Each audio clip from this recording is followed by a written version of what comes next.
Donc la partie 12, donc nous allons voir le dernier type de raisonnement, c'est le raisonnement par récurrence.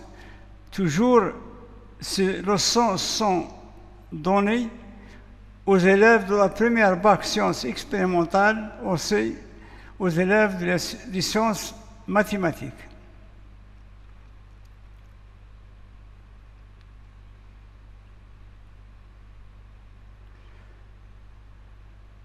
La partie 13 est destinée à ce qu'on appelle le raisonnement par récurrence. Donc nous avons vu au début le raisonnement direct, raisonnement par contraposé, raisonnement par l'absurde, et cette fois-ci nous allons voir ce qu'on appelle raisonnement par récurrence. Soit à démontrer la proposition, quel que soit x appartient à E, P de x est vrai. Donc lorsqu'on utilise un quantificateur existentiel ou bien universel, on obtient une proposition. Donc, soit la proposition, quel que soit x appartient à E, P de x est vrai. C'est-à-dire que P de x est vrai, quelle que soit la valeur donnée à x, et qui appartient à E. Donc, ici, le raisonnement par récurrence se déroule en trois parties. Donc, ici, il faut noter que dans le raisonnement par récurrence, on passe par trois parties. La première partie, c'est ce qu'on appelle la vérification, ou bien l'initialisation. Initialisation ou vérification. On vérifie que cette proposition est vraie pour 0, 1, 2, et ensuite on va supposer. Deuxièmement, la deuxième étape, ce qu'on appelle l'hypothèse de récurrence, ou bien ce qu'on appelle la supposition. On suppose que P de n est vrai. C'est-à-dire que la proposition est vraie lorsqu'on choisit la valeur n. Et la dernière étape, c'est la démonstration. On démontre que P de n plus 1 est vrai à partir de P de x vrai. Donc, trois étapes. Première étape est appelée la vérification, deuxième partie la supposition, et la troisième partie la démonstration.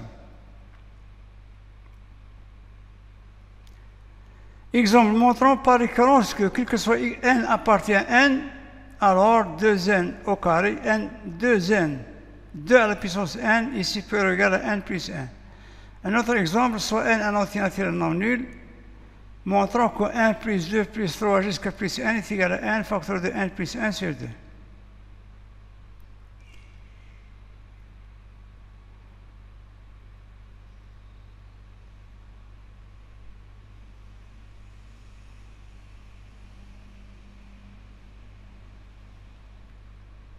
Il existe l'application pour ce qu'on appelle le raisonnement par récurrence.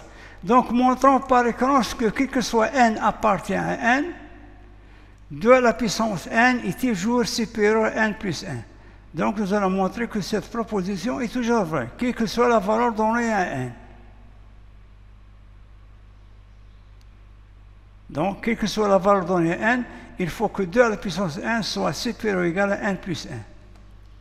Nous avons vu que pour passer ou bien pour utiliser ce raisonnement par récurrence, donc la première étape, c'est la vérification. Vérification par un entier naturel donné. Il veut mieux commencer par 0 ici parce que n appartient à grand N. Donc 0.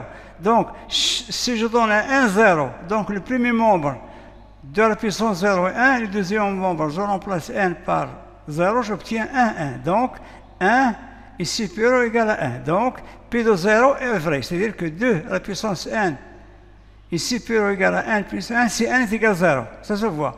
Par exemple, si je prends 1, P de 1, donc 2 à la puissance 1, c'est quoi? 2 à la puissance 1, c'est 2. Et n est égal à 1, et 2, 1 plus 1, 2. Donc 2 est supérieur ou égal à 2. Si je prends 2, 2 à la puissance 2, c'est 4, et 2 plus 1, 3. Donc 4 est supérieur ou égal à 2. Donc cette proposition est vraie pour 0, 1 et 2. Mais je ne sais pas ce que se passe lorsque j'arrive à un rang donné. 1000 ou 3000, est-ce que cette proposition ça reste vraie? Je ne sais pas. Donc ça, il s'agit d'une vérification, ou bien ce qu'on appelle une initialisation. Maintenant, passons à la deuxième étape, la supposition. On va supposer par exemple que n est vrai pour un nombre donné k, puis k est vrai. Supposons que cette proposition est vraie pour un nombre donné à n, n'est pas numérique. n est égal à k. C'est-à-dire, quel que soit k appartient à n, 2 à la puissance k est supérieur ou égal à k plus 1. Donc ça, c'est une supposition. Je suppose que je donne à n un nombre k. K n'est pas numérique, k un nombre quelconque. Donc, je suppose que cette proposition est vraie pour le nombre k. Donc, ça signifie que quel que soit k appartient à n, donc 2 à la puissance k est supérieur à k plus 1. Maintenant, on va démontrer pour k plus 1. On va démontrer pour k plus 1. Mais après avoir supposé qu'il est vrai pour k. Donc, si je suppose qu'il est vrai pour a, donc je démontrerai pour a plus 1. Si je suppose qu'il est vrai pour m, je le démontrerai pour m plus 1. Si je suppose qu'il est vrai pour, je ne sais pas, z, je dois démontrer qu'il est vrai pour z plus 1.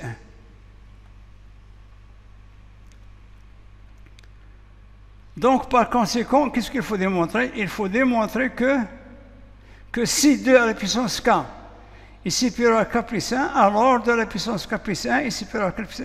Il faut démontrer ça. Donc, je suppose pour n, je dois démontrer pour n plus 1. Je suppose pour k, je dois démontrer pour k plus 1. Si je suppose pour b, je dois démontrer qu'il est vrai pour b plus 1. Donc maintenant, j'ai supposé que cette proposition est vraie pour k. Ça signifie que 2 à la puissance k est supérieur à k plus 1. Mais je dois démontrer de ça qu'il est vrai pour k plus 1. C'est-à-dire que 2 à la puissance k plus 1 est supérieur ou égal à k plus 1 plus 1. Donc je remplace k par k plus 1.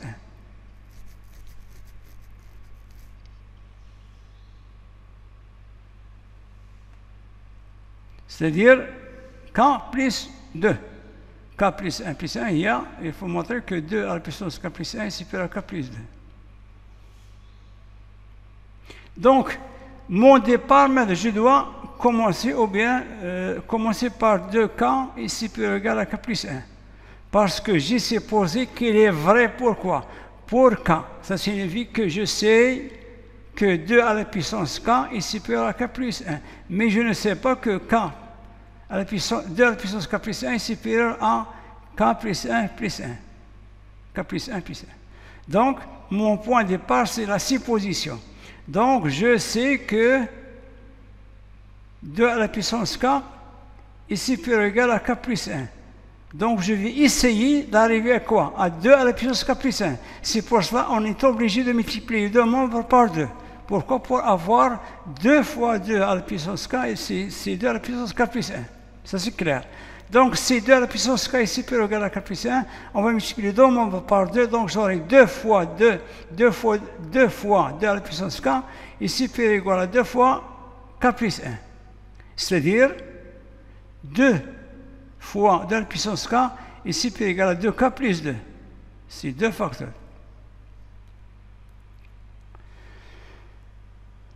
On remarque que 2k plus 2, 2k plus 2 est supérieur à k plus 2.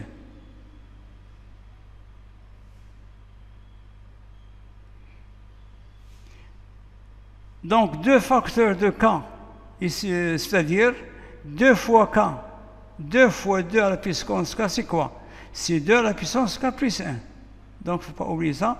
Donc, 2 fois 2 à la puissance k, c'est 2 à la puissance k plus 1. Qui est supérieur à 2k plus 2.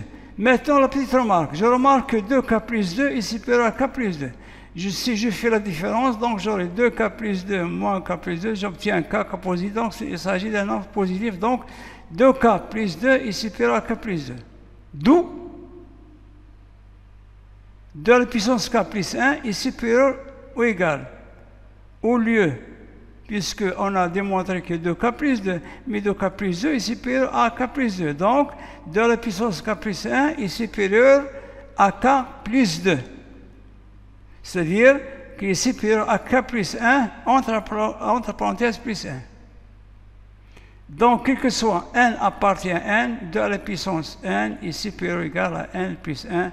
C'est ainsi pour faire notre vidéo, à la prochaine vidéo. Donc, je vous remercie de m'avoir suivi jusqu'au bout. Et chers élèves, tâchez de vous abonner à votre chaîne, apprendre facilement les mathématiques afin de l'encourager. أعزائي التلاميذ السلام عليكم ورحمة الله وبركاته. أرجوكم دعم قناتكم المتواضعة وأتمنى أن نلتقي مستقبلا والسلام عليكم ورحمة الله وبركاته.